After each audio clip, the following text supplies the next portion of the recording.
Hello and welcome to the Reservoir Red Dogs podcast. As always, you can email the show, rrd1865@outlook.com. You can tweet us at rrd1865. Leave a review on iTunes. Thank you for all your comments about the Brian Rice episode. This is a very special episode with a current Premier League footballer, Paul. Go on, I know. How are you, Fordy? You all right? Yes, I'm very good. We should start with the personal stuff, shouldn't we? I'm good. I mean, usually, I know we've said this on a couple of the last ones we've done, but obviously it is now well over a year since we met up in Nottingham, recorded an episode, went for a few beers and a bit of food. Those halcyon days. I know. I sort of remember it like we were in a band because we go to a studio. I think, this must have been what it was like for Paul being in a band, going to a studio every week. It does feel like it, doesn't it? Like when you walk down the corridors at the Antenna. Yeah. You get that little swagger. It's like, yeah, we're Oasis walking on stage here at Nebworth. But it does feel like it belonged to a previous life, like it's something we used to do rather than something we still do. So I just can't wait. So much does, doesn't it? Well, that's true. I can't wait till we can get back in there and do these live. But in the meantime, obviously, we're trying to bring you these when we can. And I realise we sometimes do 2 or 3 in a flurry and then you don't hear anything from us. So we do try and do these as often as we can around our... We've got quite a few in the pipeline, haven't we? We have, yeah, and we're going to try and do a kind of a run of a few. Good blast. And it is, as always, when you think about the history of the show and the people we've had on, we've had people from every conceivable generation, really, from Ian Story-Moore, who played, the sort of pre-Clough era. Yeah. And there must be more like pre-Clough eras that we could get on. That would be fascinating, I think. And I think someone from the women's team, if anyone's listening, would be great. Yes, we should kind of expand the brief a little bit. But that brings us right up to current day with someone who played for us until relatively recently and is now a star in the Premier League.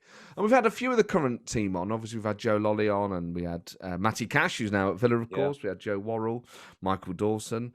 And now we have Ben Osborn, who I just thought, he is one of the best players we've had in recent years, a fantastic footballer. And you can tell from his social media output and from his website and stuff that he's got a bit about him, and he's a good lad, yeah. And he's really sound. Yeah. And there's some really good, I don't want to ruin anything, but some really quite interesting insights into the life of a modern footballer in this one. Yeah. Yeah. Eating habits, fitness regimes, etc. Which was all new to me as well. And actually quite interesting to see how some things hadn't changed. Well, one thing we do have to deal with at the start, obviously people can't see you, I can, we're recording this over the internet. Paul, so many people have put on weight in the last year. You look fitter than you've ever looked. You're so sculpted. What? Listeners to this show be interested to hear. How have you stayed so fit? I am clothed. Just let me put that across. Yeah, you're fully clothed. Well, look, I do have issues with my calves, but I try and run as much as I can. And I have blasts where I do probably 10K a day. I'm not a big eater. I'm a veggie. I don't smash food. I have like a few beers of an evening, but nothing daft. So, I guess I look after myself a little bit, but not. I'm not mad on it. I'm not sat doing press ups in my pants or anything. You do. Not that you can sit and do a press up. I don't think. Oh yeah. There'll be a sit-up. Yeah. I'm not face down doing sit-ups. Hang on a minute. No. But you do look great. And obviously you've got as do you. Thank you. Rosy cheeks and things. You just look so healthy. You've kept yourself really sharp. Well, that's very kind of you to say. And you. I mean, you've done a bit of a diet, haven't you? Yeah, I mean, I've got a little bit enforced. Yeah. I can't remember what we've talked about. I can't remember whether we've covered it on this, or indeed whether we should. I don't think we've covered it to the extent that you've let people know how bad this is. I mean, you're really quite ill with this. I've been plagued by gout, which is embarrassing. I'm 38, and I was 37 when I got diagnosed with it, which is really embarrassing. But in short, and I'm sure listeners to the show will have suffered with gout, it's still young to be getting it. It flared up on my right foot. Yeah, it's sort of late. I've had mates that have had it, though, in the late 20s, early 30s. Oh, really? Well, that's reassuring to hear, because actually a few mates have been in touch when I've talked about it elsewhere and said that they've had it as well. Yeah. sort of wary of becoming the face of gout. Mate, there's good money in it. Good money in it. Really? Yeah, I bet there is, yeah. There's money in gout, mate. Cash for gout. But in short, it keeps flaring up on my right foot. And as anyone who's had gout will know, but this is a really quick version, but it's caused by high uric acid levels in the blood. And when they reach a certain point, your blood is saturated, and then the acid passes through your blood in javelin-shaped crystals. And it's a similar thing that causes... what are they called? Those stones people get and they have to pee them out. This is getting really bleak now. But kidney stones. That's it. And that's what causes the pain. It's these sharp crystals. And they crystallize around a joint because it's further away from your heart. That's why you get it on your extremities. Anyway, I've got some medication for it, and a preventative medicine, but they start you on a low dose to see what works. And basically I'm on too low a dose, so it keeps flaring up. And this is a catch-22 because it keeps flaring up because I'm on too low a dose, but I can't move up a dose until it's receded for a while, but it won't recede for a while because I'm on too low a dose. So with a mixture of other medication, I need to have a blood test. I can't have the blood test because it keeps flaring up, and I can't, You've had to cut out a load of food, haven't you? Like, but not even like rich food. It's things like broccoli and stuff, isn't it? Yeah. So if anyone's listening to this, everyone knows that red meat is bad for. I mean, all meat is bad. All fish is bad. Alcohol is absolutely out. I've not had a beer since the 28th of November. I'm absolutely parched. But also peas, broccoli, spinach, asparagus, lentils. So it's so restrictive. And you have to be really careful about how much pasta or bread you have in a week. So basically, it's just like veg and wholemeal wraps, pita breads, the odd bit of rice, the odd bit of pasta. Dark chocolate's quite good for it. So that's like the one treat you can have. I have the occasional bag of crisps, but... anyway, these are all issues that do not affect today's guest, Ben Osborn, who is super fit. And as we say, there's some really good stuff about the life of a modern footballer and some brilliant stories about how the perks have changed since Paul's day. So, we're delighted to be joined today by the Football League Young Player of the Month, January 2016, the Nottingham Forest Goal of the Season, 2014-15, the Nottingham Forest Academy Player of the Year, 2011-12, and Nottingham Forest Player of the Season, 2017-2018. Ben Osborn, welcome to the show. Thanks for having me. How are you, mate? Yeah, I'm all good, thank you. It's a real pleasure to have you on. We could sort of build up to the Derby stuff. But it's the bit everyone wants that more than anything. So where do we start? Matt, you'd be the worst songwriter ever. It'd just be straight in with the chorus. Chorus 1, chorus 2, chorus 3. Well, you grow up a Derby. You don't just grow up in Derby. You grow up supporting Derby, don't you? So when you first come to Forest, did that feel, not like a betrayal, but was that a problem? Yeah, it was a bit of a weird one, like childhood-wise, in terms of football, because I got released from Derby when I was 8. So I was obviously a Derby fan up to then. Can't really remember much about like going to see games and that before that age. And then I signed for Forest literally a couple of months after. So then I've sort of my 8-year-old head, I hate Derby. I'm a Forest fan now. So my dad was a big Derby fan, but I think even he's seen how much obviously it hurt me when I got released, and so he sort of bought into you get free Forest tickets when you're in the academy. So we used to go watch Forest, sit in the West Bridgeford Upper, and it was a good.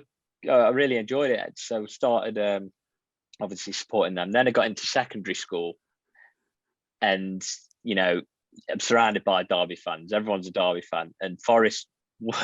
This is bad, but Forest weren't great at the time, and my dad started going to watch Derby.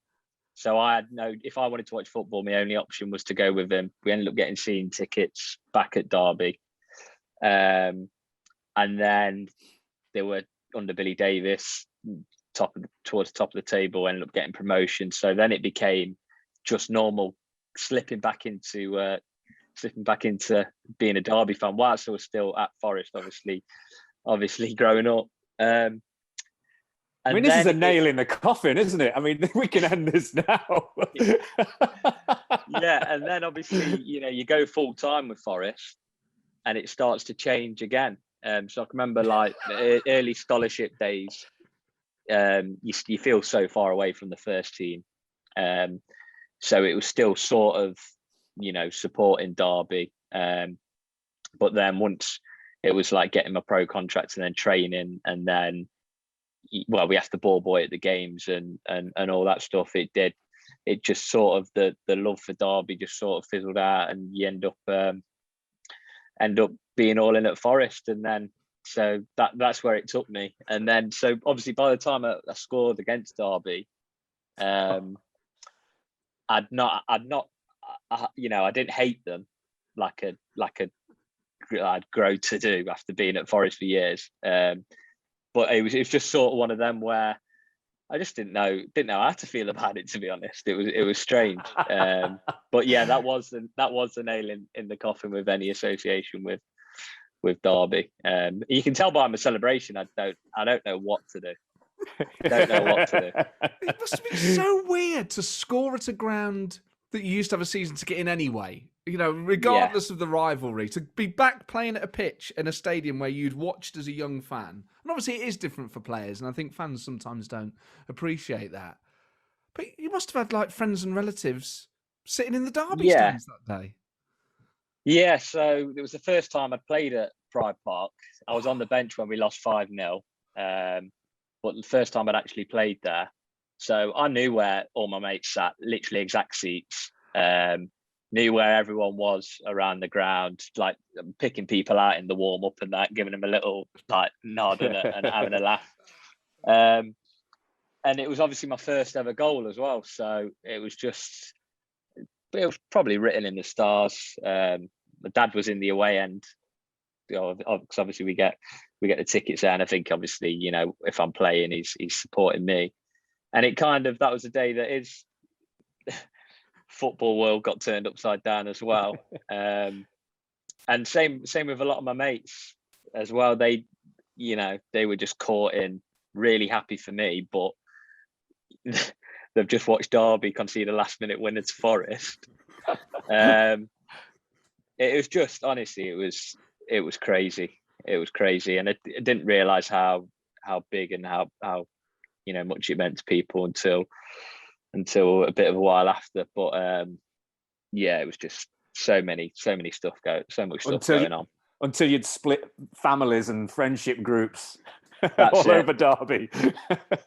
That's it. Yeah, it was. And it's still, anytime I'm out about in Derby now, it's all that gets mentioned, even like old school friends that I bump into or anything.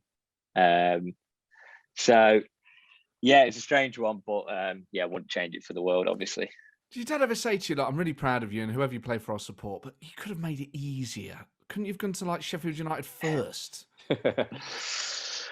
Oh, wow. No. I think it was just, when you're younger, you've just got to take any opportunity you can. And Forest had a really good academy, still do. Really impressive. There was a lot better at Derby's at the time, I'm sure.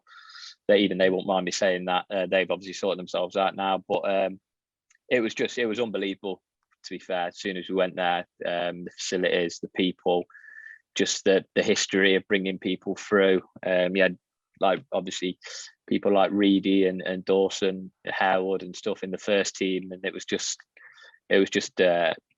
really good, and the coaches were very good as well. So it was a bit of a no-brainer in that respect. And obviously, Forest and Derby have swapped so many managers and players over the years. It's not unusual for players to have played for both or managers to have managed both. But obviously, you'd watch Billy Davies manage Derby, and then you come to Forest, and then he ends up managing Forest as well. Like, did you ever say to him, I thought you were great at Derby, Billy? I don't think I had that conversation with Billy, but I think they obviously are aware that I was a Derby lad, and I'd chat to a few of the staff that were at Derby at the time, and we used to like speak about like when I used to go watch and stuff like that, and like talk about some games and stuff. And it's weird, really. Yeah, it is. We had a similar thing when obviously Martin O'Neill came in, and Lolly was a season ticket holder at Villa, during under Martin O'Neill's reign, and he just used to sit and chat and ask him all stuff about Villa at like dinner and that. So Brilliant. It's weird how it happens, but yeah. We'll move on from that Derby goal, but finally on that, it was your first goal. You're an ex-Derby season ticket holder, scoring the winning goal in like the dying moments of the game away at Derby. It was also the goal that kept Stuart Pearce in a job for a few days more, and his the goal, and then the camera cuts to Psycho, like it's all part of that amazing televisual experience of that moment. Really, did he say much to you afterwards? Not really. Obviously, we were all just buzzing, but I seen him when we played West Ham the other day. Obviously, he's a coach there, and he came up to me before the game and just had a couple of words about the goal and that, and I had a laugh about it, and it was nice for him to talk about it. We had a laugh. Oh, you scored some amazing goals for Forest. Obviously, there was the free kick against Bristol City, where you sort of flick it up. Is that something you'd practiced on the training ground? Yeah, I was thinking about it for a while, and then it was the day before.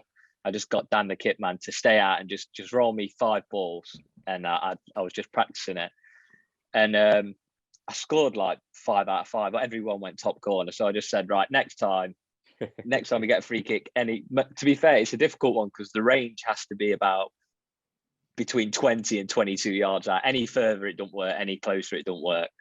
And it just like felt perfect. And I just thought, God, I've got to have a go at it. And thankfully it went in. That's one of my favourite goals, to be fair, because we were in a bit of a relegation scrap that year, and it was a big result. I can't remember. Did you try it many other times after that during games? I tried it 3 times for Forest.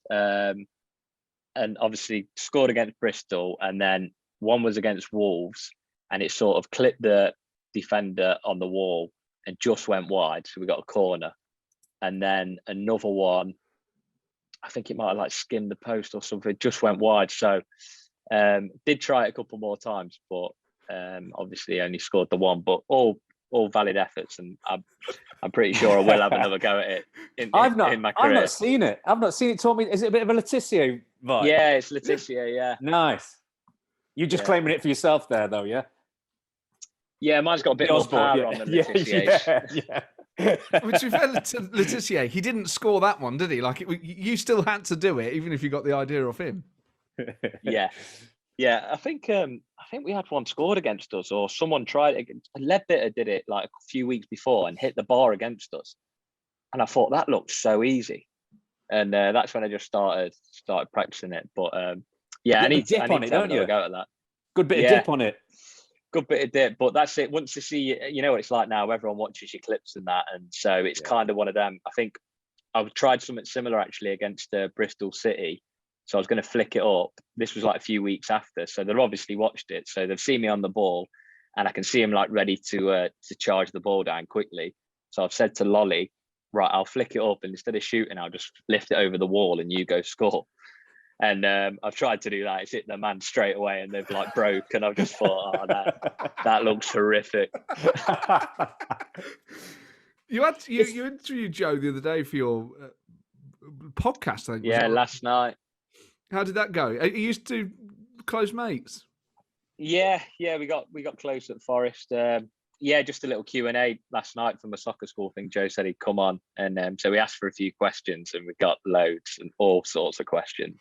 And basically, I just put him on the spot and was asking him. It was a good laugh, to be fair, but it crashed, so that's not a bait. It was just if you were live and you saw it, that was it.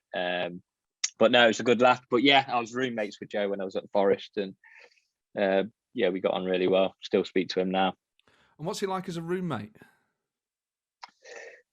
Yeah, he's all right.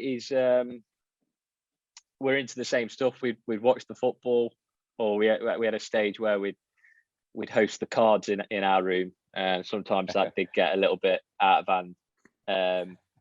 But yeah, we're into the same stuff, and it was pretty good. We had a good laugh before games, and we chat a lot about football, a lot, and we'd yeah, we'd do all sorts of things. I can remember one time it was coming up towards the end of the season, so we made a list of like players we'd get rid of, players we'd sign if we were manager, and like he kept it all on his spreadsheet. But I won't go. But I won't go into any more details than that. But no, we had all sorts of stuff. We had Brian Rice on last week, and he was talking about rooming with Piercy. And he was saying that Brian Rice used to wake up quite early, and he was so scared of waking Piercy up because he's a sleeper. Yeah, it's just. I mean, I've had roommates like that. I remember. I know I can't tell that story actually. Well, you can tell us who it was. You don't have to tell us what they did. Oh, I actually can't remember his name. It was a lad at Preston. But you know, sometimes you get these footballers. You might not get them these days. They're a little bit more, I'd say, cultured. But he was just like such a brute of a lad. Like not much up top. Now I won't talk about him. But yeah, he used to do something every single morning, just brazenly. Let's just say that. Wow. Let's just leave that there. Yeah, every time we roomed, I'm just lying in bed, cowering on the twin bed over there. I mean, it's only one of things that could be. Well, no, I mean, it could be several things. To be fair, Lolly used to struggle getting up in the mornings, and we'd have like optional breakfast. And obviously, like all the nutritionists and like sports science would say, you could do with eating breakfast if you're going to go play a game, rather than just getting out of bed to pre-match having a bit of pasta. So he'd never get up. So I'd just have to go. I'd go, and he'd just text me like, "Bring a banana back" or something, and I'd like go in and like lob him banana on the bed. He's like, "Thanks, mate," and then he'd just be flat out again. I was the same. I hated getting up for breakfast. I'd rather have a big sleep than like get up and fill myself a breakfast and then go for a pre-match. Yeah, I know. But yeah, he wouldn't move. Do you find the nutrition side of it and that restrictive? I mean, if you fancy like a Big Mac and fries, not that that would necessarily be your thing, would you be able to have it, or do you feel like your diet and your life is quite closely controlled these days? You could have it like if you're not too far away from a game, I'd say, or you've got a day off maybe. Because like if you put it in training, you always sort of burn the calories. It's when you have a couple of days off and you don't do anything and you're eating crap, then your body fat's going up. We get tested every 2 weeks now, so there's not really much room to breathe really. But yeah, you just sort of get into a routine of what you like, what works well for you, especially when you're a bit older. What works well for you, what settles your stomach for a game, and but yeah, I'm a bit like Paul. To be fair, I don't really like eating too much before a game. Just look at the lads in the come weighing day. Just look at all the lads banging in the sauna, like with all the bin bags on and that. Well, it's all the skin folds now, so it's hard to escape it. But there's a few tactics like if you do a few press ups before, maybe you're a little bit firmer and they can't get as much. But yeah, you'll see like lads have got the fat test the next day and they're on the watt bike in like a raincoat, great, just pedaling away. Full Inspector Gadget. Yeah, we get fined if we go up. So wow. So when you say skin folds, what's that? It's like you get these pinchers and there's all marked, like he does it all over your body. So your arm, behind your back, your stomach, see how much skin you can grab. And then he puts it into a Excel and it does a formula and it tells you what percentage you're at. Do you think we could do one for 40? Potentially, yeah. Get the there'll be someone at Forest that does it. Definitely. Do it on my face. Let's go and get it done. Do it on my neck. I mean, that's because that side of it, you know, people obviously, and as a football fan, envy footballers. You know, from a fan's point of view, it's the most wonderful job in the world, and especially getting to play in the Premier League, especially now. Just what a wonderful experience that must be. But also, it just feels way more restricted than it used to be. Now, obviously, you retire early, you got the rest of your life to have Big Macs or whatever your idea of a treat is. But it does feel, compared to like when even Paul's generation reminisce about Forest, it sounded like they were out on the Raz all the time. Like, it sounds like you're so closely monitored now. Yeah, this just seems to be loads of fixtures as well.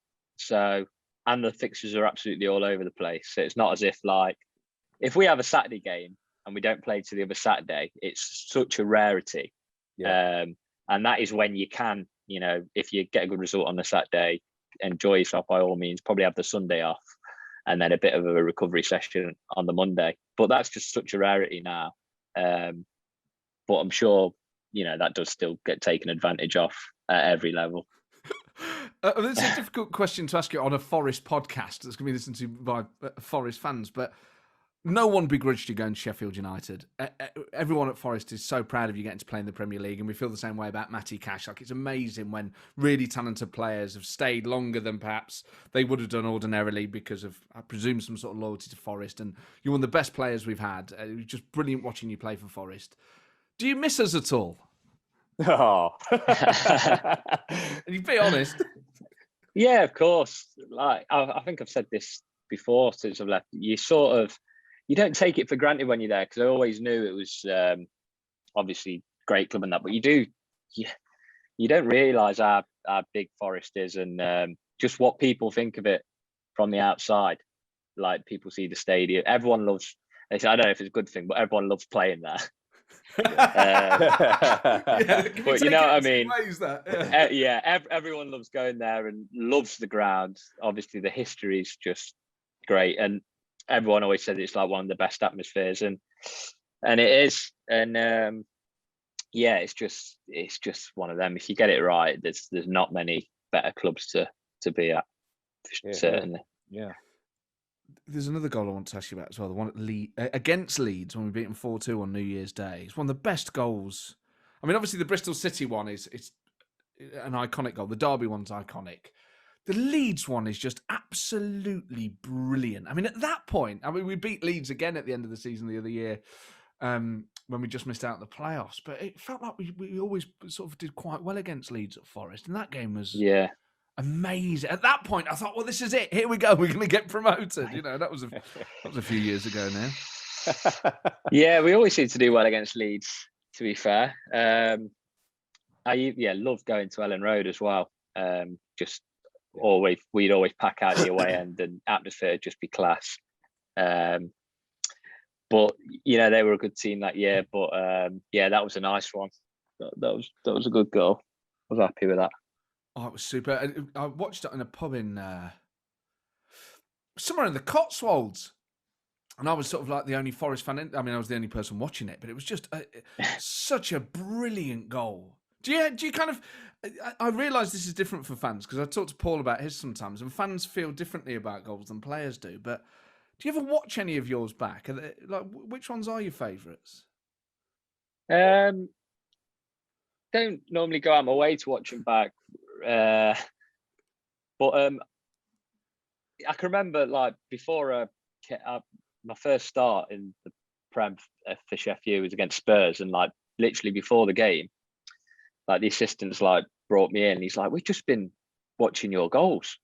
He's like, "You scored some crackers, haven't you?" I was like, "Yeah," and then he just had a few of them like on the screen and that, and I was like, "Yeah, no, I'm due one, to be fair." But no, obviously, there's been a few big goals. Leeds one was really good. Obviously, the Derby one. I think it's hard to compare when your first one was that one. It is hard to compare, but there's no better feeling. I'm sure Paul can vouch for that. Yeah, absolutely. I think, though, I was thinking earlier, talking about goals, because I knew we'd pick up on those goals. I think what I did is when you look back at some of Forest players and some of the people we've interviewed, some of them have kind of never had that pinnacle moment. They've had longer careers. Yeah.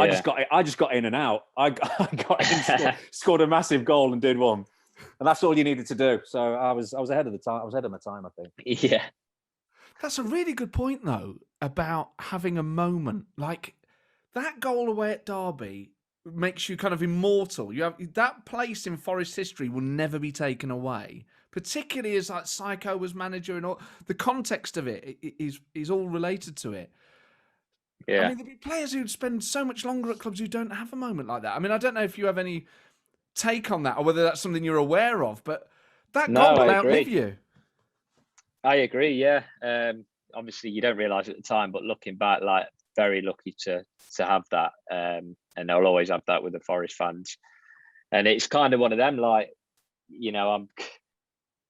I'm looking at big games. Anytime there's a big game for Sheffield United, or if we get the chance to play against Wednesday, you have got a chance to kind of, make yourself a bit of a hero and give joy to everyone in the city. So I think that's something that I've taken from that, is that you got to relish the big games, not be like frightened or anxious about them not going the right way. You got to relish them. And I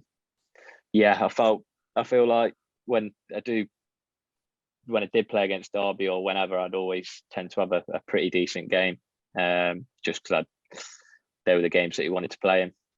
It must be so hard for like your close friends who are Derby fans. Like when they're watching you play. I mean, you say about the game at Pride Park where you're picking them out during the warm up. Like, it must have been hard for them. Fans throw abuse and stuff. They must have heard. I don't know, during that game.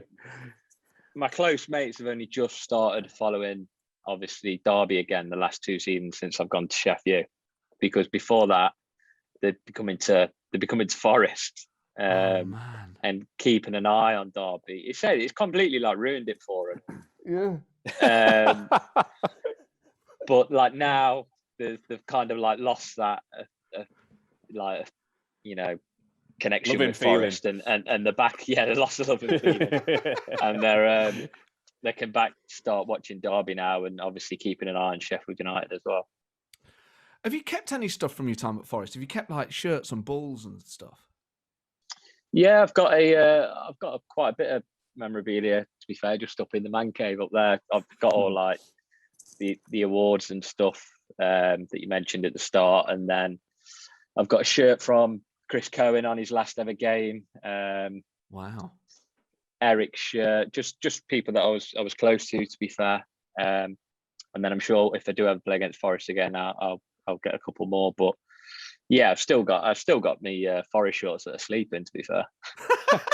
I sleep in Forest shorts, but I was always surprised when kind of ex-players do. So what season short are they? Are they Adidas ones?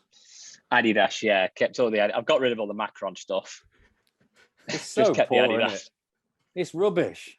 I like the kits, but I like the shirts. Some of the shirts are all right, but I really like the Adidas gear was good, especially the tracksuits and that. It's such a linesman's brand, isn't it? Macron. Do you know what I mean? Like Puma. Like, who wears Puma boots? Puma King football boots, mate. Stuart Pearce. Whoa. Puma King. I'll give you Puma Kings, but Puma need to give up, man. They're so bad. Right, we can't be slagging They're off on the brands comeback though, Puma. Yeah. They are on the comeback. Really? I mean, if Puma want to sponsor me, exactly. Yeah, Puma, Nike, Adidas, whatever. Yeah. I'd turn it down. No, you wouldn't. I'd turn down a sponsor. I'm not. Yeah, Puma are referees' boots. So who were your best mate? Obviously, you mates with Joe Lolly. You roomed together. You mentioned Eric there. Who else was sort of in your friendship group at Forest? Yeah, Chris Cohen and Reedy. Obviously, when I first came through, they sort of like took me under their wing and ended up coming quite close to them, hanging around with them anytime we went on a night out, and that we'd have a laugh. And down the Raglan Road. See. That's it, really, and that's what's kept us together. Bowers, Reedy, obviously Eric, maybe the people that weren't. There was only a few of us that kind of stayed there for a while. Other than that, it was people popping in for a year and then signing elsewhere. But yeah, and then my last year it was like Ben Watson, Joe Lolly, Luke Steele. We had a decent group and had a laugh. Obviously, Reedy loves his music. He's a great singer. We'll get his guitar out in the Raglan Road. You're into music. Would you have ever joined a band, do you think? Would that have been a sliding doors moment? Had you not been a footballer, would music have been your career?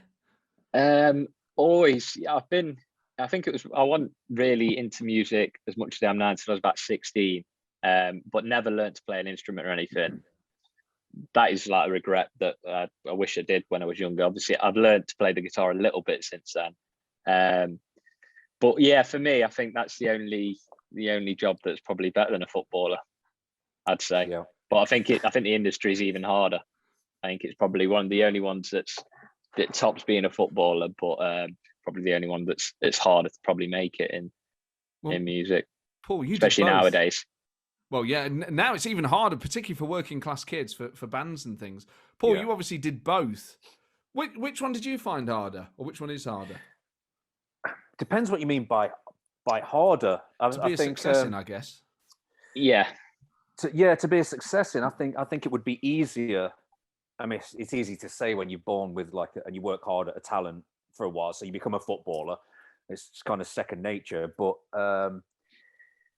yeah, I think it's extremely difficult to get that break in music, and particularly now. I mean, I was doing it at an entirely different time. I mean, when we were doing it, it was like MySpace bands were just starting to happen and all that kind of stuff. So getting your head around that. But now you can be massive, just putting 2 or 3 Instagram things up, and it's changed completely. So you've got to look at it in a different way. I don't think you necessarily have to go banging around Europe on tour and Japan and all over the place like we did. You don't necessarily have to do that these days. So you don't really sell albums now, do you? Either?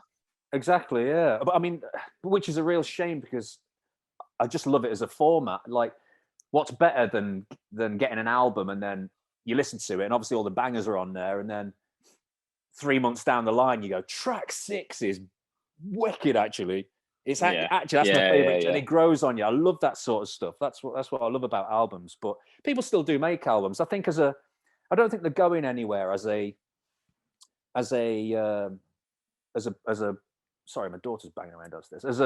As kind of an outlet, as an artistic statement. I think that'll always be the painting. That'll be the thing that you put out, the statement, the piece of art. I think that will always exist. But yeah, I mean, people are putting out singles as NFTs now, as what's an NFT? Like a digital piece of art that you make 1 or 2 and then you sell them literally as a piece of art, and people buy them as one-offs, or you can make 100 copies of this. Mate, there's so many avenues that you can release on now. I guess what I'm trying to get us towards is you were in a band. Reedy can play guitar. Ben can play guitar. I imagine you can sing a bit, Ben. You look like you can sing. No, not really. No, singing's awful. I have to kind of, if I do sing, I have to kind of really change the song to fit my voice. You make the song your own. Almost go for like a Mike Skinner vibe where he just talks. That's what I have to do. Yeah, I'm just trying to think if we could form like an ex-Forest players super group where we could put on a gig in Nottingham. Are you going to be like the Alan McGee? 40? Are you going to be like the? Yeah, I'll be like the kind of Tony the Wilson mogul character, the guru. Yeah. The Svengali behind the scenes. Yeah. I can't because I'm not mute. Well, I can play the piano, so I could be on keys, but I'm not an ex-Forest player, and I think that would ruin it. I think it has to be pure. It has to be ex-first team. Steve Sutton plays the trumpet, doesn't he? What? Does he? Are you kidding? He plays. He plays a brass instrument. I'm pretty sure. Chet, do I know that? We formed there was a Forest Legends really WhatsApp good. group just been formed the other day for Bert's missus, and I think there was some mention of Steve Sutton playing the trumpet on there. I think I remember. Yeah. I mean, I've been learning saxophone. I think it's the trumpet. Yeah, definitely. I know. Yeah. What other Forest players can play instruments then? Do we know of any others? Stuart Pearce can play something, can't he? Oh, or not? So. Is he just into his music? He's mad into his music. Yeah. I mean, I know the guy that sorts his tickets out. He's a legend. Like, he sorts me out all over the country for tickets, and he's just like, listen. Because I always feel like I'm pestering him because I'm like, can you get me in a like Swader playing down in London, and like we're gonna 2 or 3 of us want to go. And he's like, yep, no problem. Oh, great. And then I just feel like I'm pestering him, and I'll just if it gets too much, just say, he's like, listen, Stuart Pearce calls me every week. He said, don't worry about it. You will never. We've got a chart on the wall of top blaggers. Stuart Pearce is way, way beyond number 1, probably just with his Spear of Destiny gigs and stiff little fingers. So in normal non-COVID times then, Ben, would you go and watch live music in Nottingham or Sheffield? Yeah, Yeah, as much as I can do. Yeah, but I'm definitely going to do it more even after this COVID thing. Now that's made me realise I proper missed it. Yeah. But yeah, I was in Nottingham not long before the lockdown in Rock City, and Sheffield's Who'd you go obviously and got see? quite a good. Went to see Sam Fender. Okay. Brilliant. Love that album. Yeah, very good. He was banging, to be fair, and then went to a couple of gigs in Sheffield as well. Leadmill. Obviously, it's quite. I haven't been there yet. Oh, No, it's a great venue.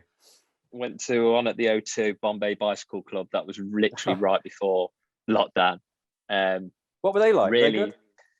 yeah. I was, I liked them ish, and just thought, oh, they're on, and I took a missus, and she went, and they were unbelievable. To be fair, really different to anything I've seen before. They've got about 8 members on the stage playing all sorts, and it was quality. So yeah, I do try and go as much as I can, really. And do you ever get people there going, it's Ben Osborn? You're all right, Ben. What are you doing here, mate? Yeah, I got it a couple of times in Sheffield, but in Rock City, standard. Standard. Just majority of the room's just Forest fans in it that are into the music. And also you just stick to the floor, you can't walk anywhere. Yeah. That's it. You can't move. And hopefully people are nice when they recognise you. Yeah, they are, to be fair. They're normally nice to your face, aren't they? But do people ask for selfies and stuff, or are they a bit more cool? Sometimes, yeah. Yeah, to be fair, I used to live in the city centre in Nottingham, so I'd bump into people. I'd be walking my dog around town, I was proper in the mix. And but obviously, if we had a bad result and that, I'd go to a bit more discreet places, or if I went for a beer, then we'd go to one of the little hideouts around Nottingham.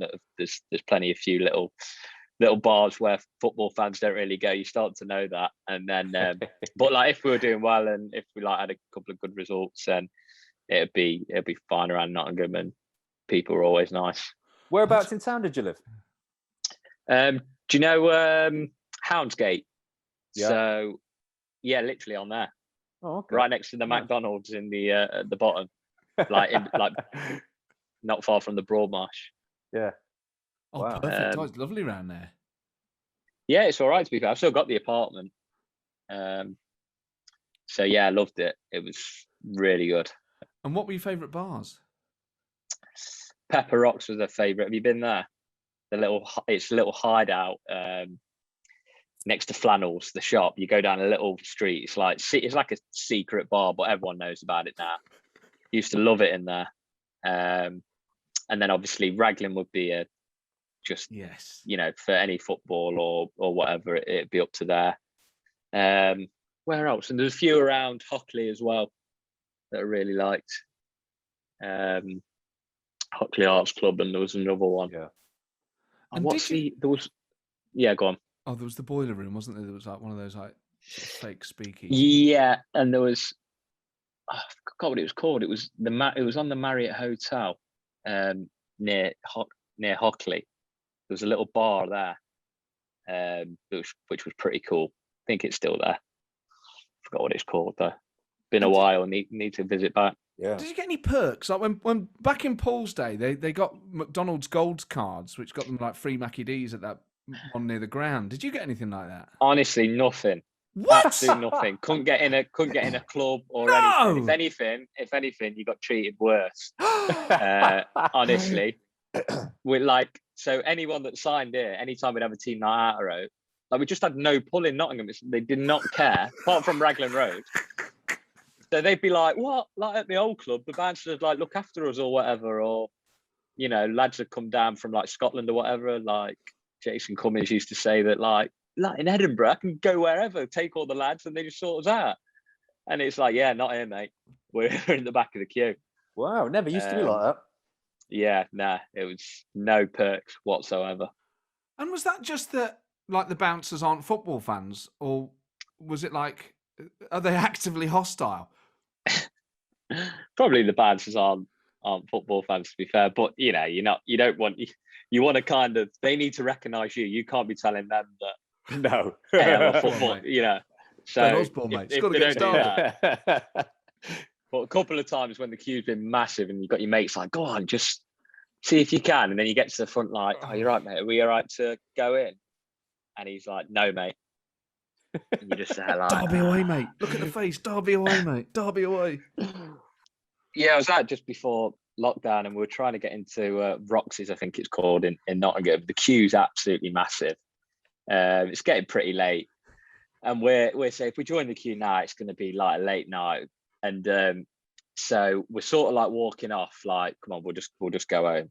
And like there's a group of about 5 Forest fans like at the front of the queue, and they're like, oh, there's Ben Osborn and Lolly, and they're all like chatting and that. We're chatting to them a little bit, and they're like, come in with us. And like the band's saying, no, you can't do that, mate.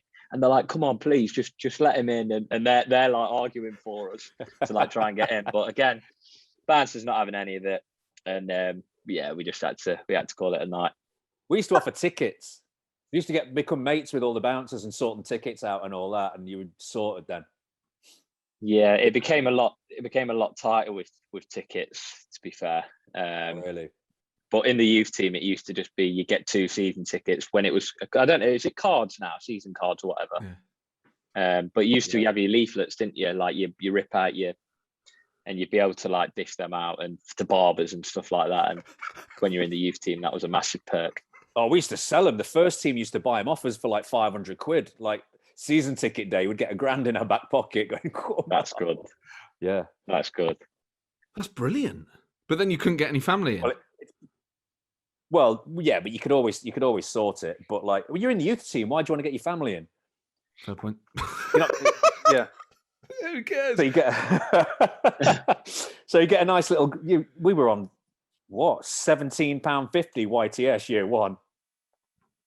Now, Ben, at the end of these interviews, we ask our guests the sorts of questions that footballers used to get asked in the sorts of football magazines that don't exist anymore.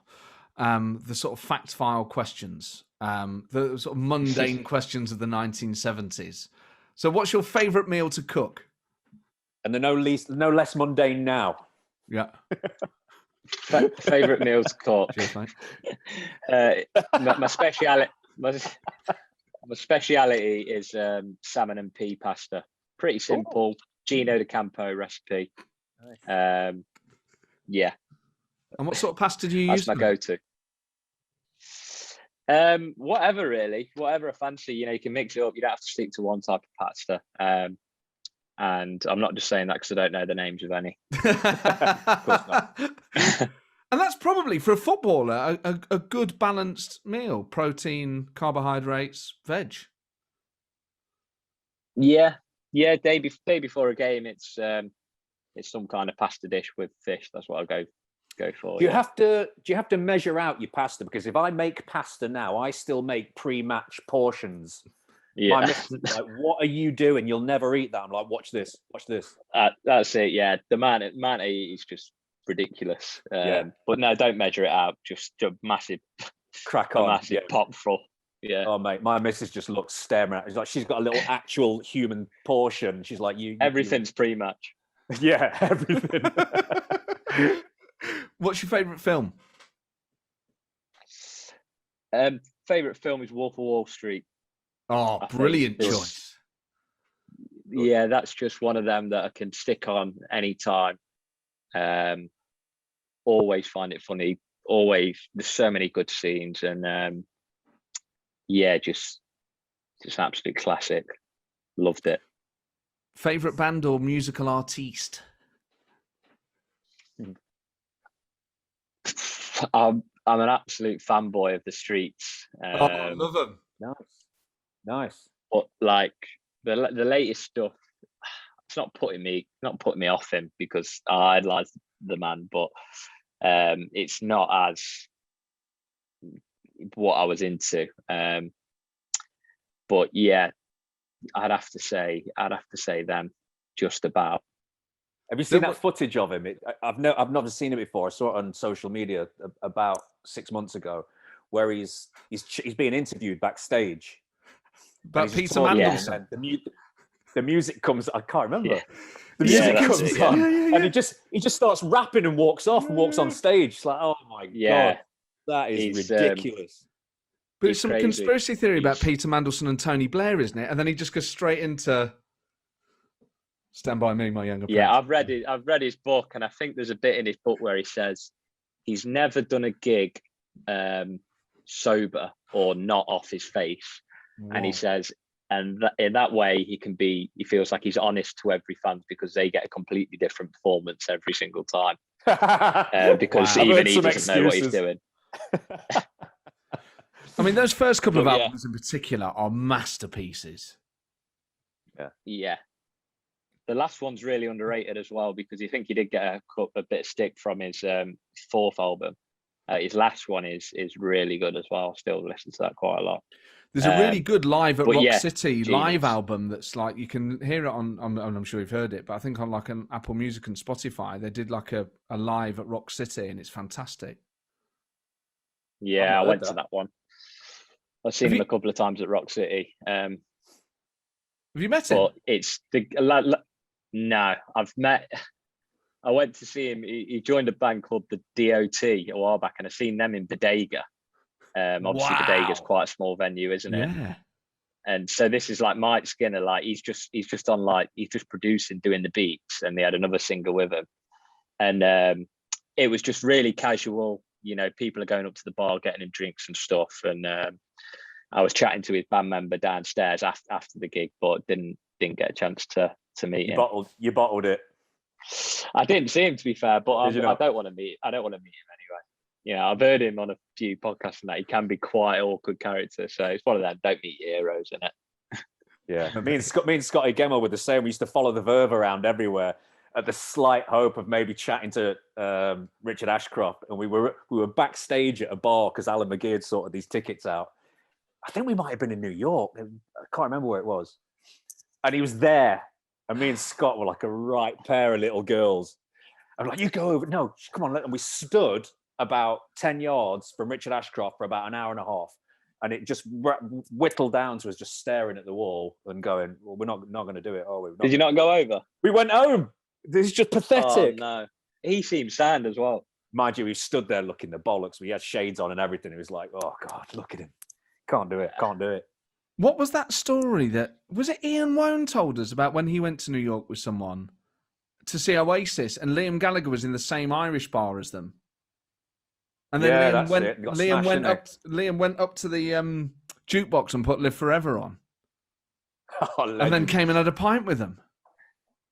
Was that the absolute dream? Yeah, he seemed the top bloke. He seemed the top bloke. Oh, it'd be amazing to meet him. Do you have any superstitions? Not really. No, just more routines. Just eat similar kind of stuff before a game. Superstitions. Nah, not really. Okay. Nah. Well, I think a good place to go would be to finish on the haircut, Matt. What do you reckon? Oh yeah, well we'll talk about the hair in a minute. Yeah. What's your biggest fear?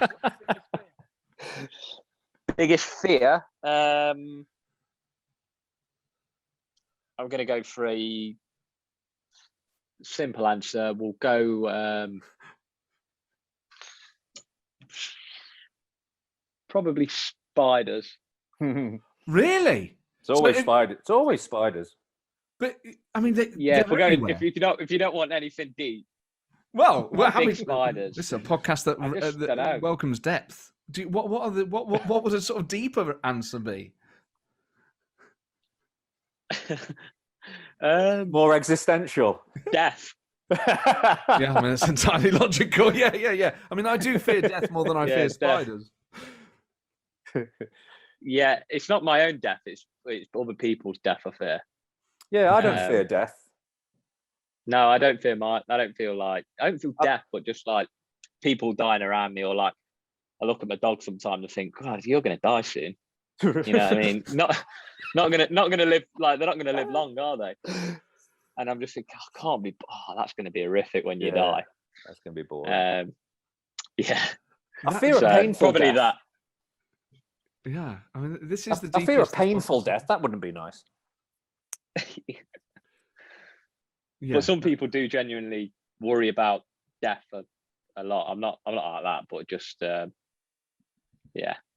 But spiders, yeah. Yeah, let's just stick with spiders. Because for me, with the insects that I fear are wasps, because they can actually harm you or kill. You know, I'm probably allergic to a wasp sting, whereas a spider, it's not going to really do anything.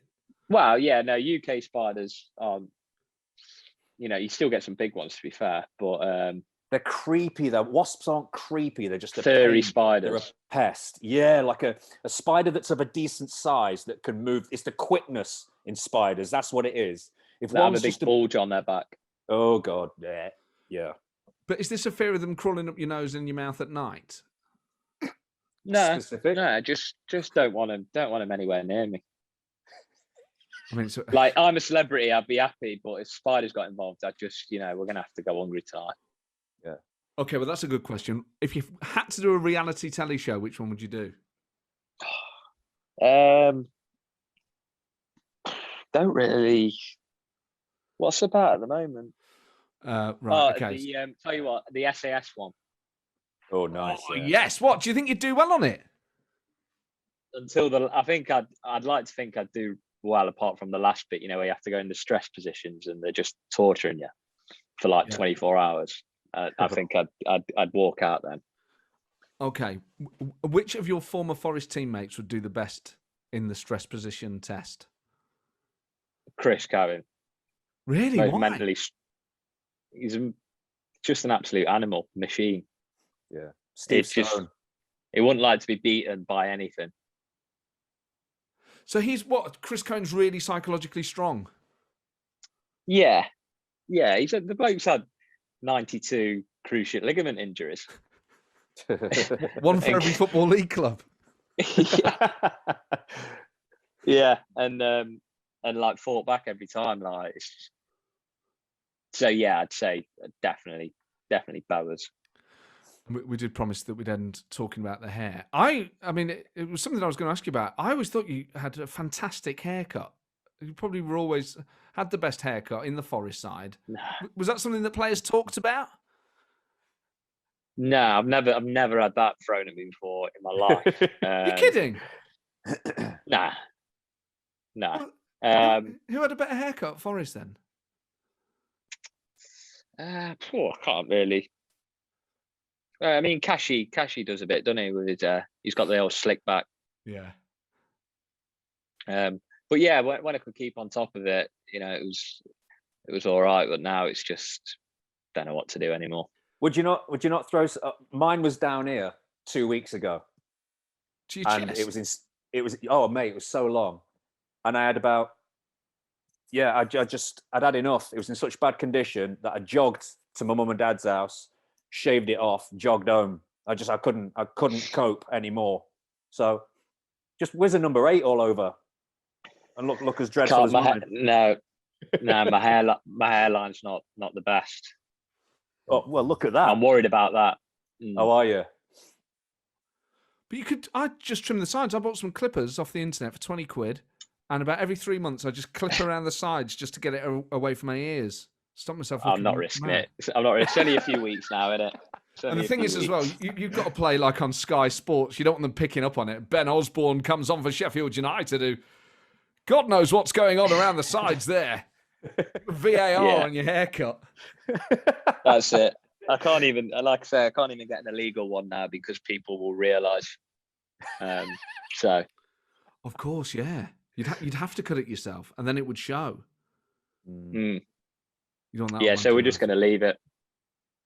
I mean, it looks from here, you know, on Zoom, it looks neat and tidy. It's not like you got a mullet. No, it's at that length where it's in my eyes now. That's a cracking hairline. What's up with you? No, with fullbacks are pushing on a bit, mate. Are they? No, that's fine. Oh man. Not going for that. Get on the Rogaine, the Propecia stuff and all that. It's good for you. Nah, we'll just leave it. We'll leave it. What about at the back? Are you strong at the are you sort of not bad at the back. not bad at the back. My dad's just about clinging on to it, so that's what I'm basing my future prospects on. You got to have a dream, baby. You got to have a dream. Well, Ben, this has been a real treat. Thank you so much for coming on. We really appreciate it. No, pleasure. And, yeah, nice one, man. Maybe Appreciate it. sometime in the future you can come back and, you know, who knows how much hair you'll have then. yeah, I'd be more than welcome to. Yeah, definitely. Well, all the best. All the best. You know, Forest and Sheffield United, you know, it's a fair bit of rivalry there, but I know I speak for myself and for Paul and all the Forest fans I know. We're just so proud to see you playing in the Premier League. We want you to do well. And, you know, appreciate that. All the best for your career. You know, you are one of the best players we've had, and you were just phenomenal for us. And obviously we wanted you to be playing in the Premier League. I think you're looking back with rose-tinted glasses there, but I'll take it. That's all he does. That's it. That's yeah. Never takes them off, do you, Matt? Well, ideally, Forest play in the Premier League and you come back to us, and then that's the dream, isn't it? Yeah, we'll see. We'll see. No comment. No. Cheers, Ben. Thank you. Well, there you go, Ben Osborn. What a brilliant guest. And let's deal with the Derby stuff first. That must have been so hard for his mates to be like die-hard Derby fans, and then your best mate ends up playing for Forest, scoring against Derby in the last minute. I'm mate, crazy. But I don't know. We can let him get away with the bouncing back and forth with the Derby supporting, then the Forest supporting. It seems to be rife. I thought it was a no-go. But this is the thing, isn't it? For players, it's different. And I don't know if you feel the same. Obviously, you support Liverpool and you support Forest. But when you start playing in football and it becomes a job, your perception of it must change a bit. Like loyalties must erode. Well, yeah. I mean, when I played against Liverpool at Anfield, but that gives you more of an incentive to want to go out there and absolutely destroy them. Well, that's what I was going to ask. It's not as if though you're not going to want to score against them. Like that must have been so motivating to want to score at Anfield. Absolutely incredible, yeah, unbelievable to play against the team you've supported your whole life. It's just for a team that you love and for a team that's given you everything. You know, it's brilliant, amazing, indescribable, really. But when that team is your fiercest rivals, I mean, Ben Osborn scoring against Derby at Derby in a stadium where his best mates, and he's picking them out before kick-off. Last minute. Oh, my word. I think he handled it. And he knew where they all were as well. Oh, man. I could concentrate. I had that at the Lyon game. I knew where all the lads were. They just happened to be behind that goal. So when I looked up, they're all there. They used to wear all these multicoloured Richard, someone Newbold. What's the make? Newbold. Anyway, Paul. No, Gary Newbold. They all had these multicoloured I knew where they were. Gary it was just Newbold. Brilliant. He's got a line in Max. I tell you what I really liked. A couple of things that really stayed with me after this were the pinching of the skin to measure fat content. Yeah. Like they literally pinch them like they're animals, like they're racehorses, like measuring them with hands like olden times. But also the thought of walking past a bar in Nottingham or a club and seeing Joe Lolly and Ben Osborn at the back of the queue. Not being able to get in. Come on. This is now an appeal to the door staff and bar owners of Nottingham. If you see any member of the current or former squad, no one's going to mind. Let them in. Get them to the front of the queue. They've served. It's like soldiers, man. Like these guys. They've worn the uniform. Get them in there. Free drinks. Well, it normally is, because if you get let in and you're in there and you're giving it large and you got a bit of dough, we used to all buy champagne for everyone. You got to do it. What, you'd buy champagne for punters? Oh, yeah. That's so cool. Well, if you sat there and we used to go in like the Lizard Lounge and stuff, and like if people were coming over, you'd end up with like 10, 15 people around you, just, wanting to have a chat and have a laugh and stuff. And that's lovely, isn't it? It's a privilege. So, if you've got a bit of dough, it's 30 quid for a bottle of champagne. No big, is it? So you bought fans drinks? Yeah, often, yeah. Oh, mate, that's so cool. Because they want to buy you a drink, wouldn't they? They'd be like, oh, Paul, can I buy you a pint? Well, yeah, which often happened, but it still does actually now and again, which is lovely. To anybody listening, I'm always up for a pint. Ram beast and long eaten. Yeah. Anyway, So yeah, I think lots of footballers do that. You know, you got a little bit of cash in you. I mean, I didn't have loads of money, but footballers these days, let them in, mate. They'll buy you all. They'll be buying you Cristal. You know, you'll be balling. If you see Ben Osborn out in town, get him into the... I love that thing of the lads at the front of the queue going, it's like fans trying to blag the players in. It's such like a reversal of the old dynamic. Players dead embarrassed. I know. Yeah. But he was fantastic. He was such a great guest. A real pleasure talking to him, particularly as he is currently playing in the Premier League. That he made time for us. We're very grateful for. And we'll be back soon with another episode of this. We're going to try and put a few out during this period. We know it is stressful, boring time before life returns. So we'll try and keep you entertained. And Paul, it's just good to be seeing you and talking to you. And you, mate, and you. Look forward to it every week. We'll see you soon. In the meantime, you can email us with your memories, stories, rrd1865@outlook.com. Tweet us at rrd1865 and leave us a review on iTunes so that other Forest fans can find us. And we'll see you soon. Yes.